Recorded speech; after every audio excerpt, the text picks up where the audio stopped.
Stop! Don't touch me.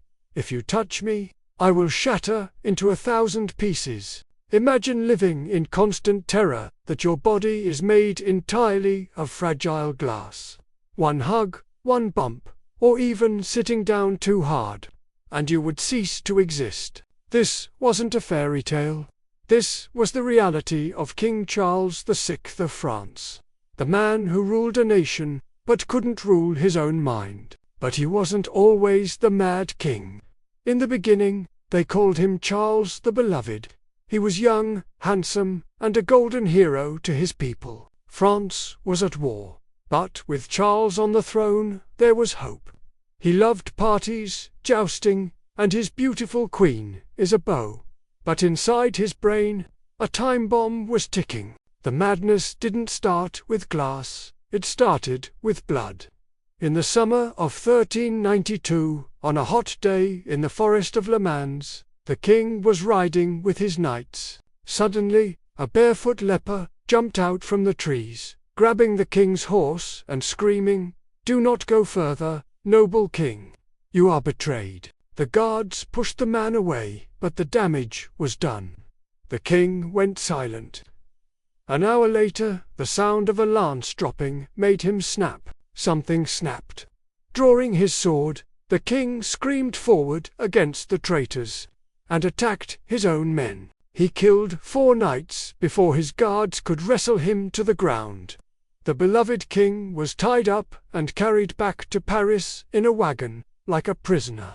Imagine seeing your leader turn into a killer in seconds. History is full of these dark twists. If you want to uncover them with us, hit that subscribe button.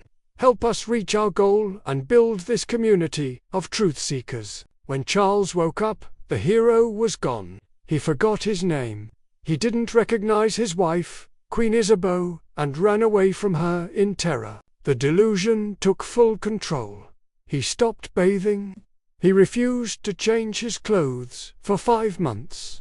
He was covered in filth and lice, terrified that if anyone pulled his shirt off, his glass body would shatter. To survive, he ordered a bizarre invention: custom-made clothes with iron rods sewn into the lining. He wore iron ribs to protect his glass heart. To cheer up the depressed king, Queen Isabeau organized a masquerade ball in 1393. The king and 5 noblemen dressed up as wild men. They were sewn into costumes made of linen soaked in resin and covered in flax to look like hair. They were highly flammable. Orders were given: no torches allowed near the dancers. But the king's own brother, the Duke of Orleans, arrived drunk and ignored the rules. He brought a torch too close to see who was under the masks. In a split second, the dry costumes caught fire. The ballroom turned into an inferno, for dancers burned to death in front of the court. The king was only saved because a young duchess, just 15 years old, threw her heavy skirt over him to smother the flames. Charles survived the fire, but his mind never recovered. He spent the next 30 years alternating between sanity and the terrifying belief that he was made of glass. He died in 1422, leaving France in ruins.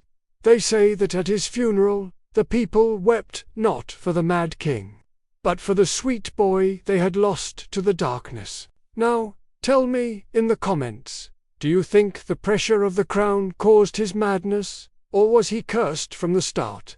Don't forget to subscribe. The history books hide the truth, but we find it. See you in the next dark chapter.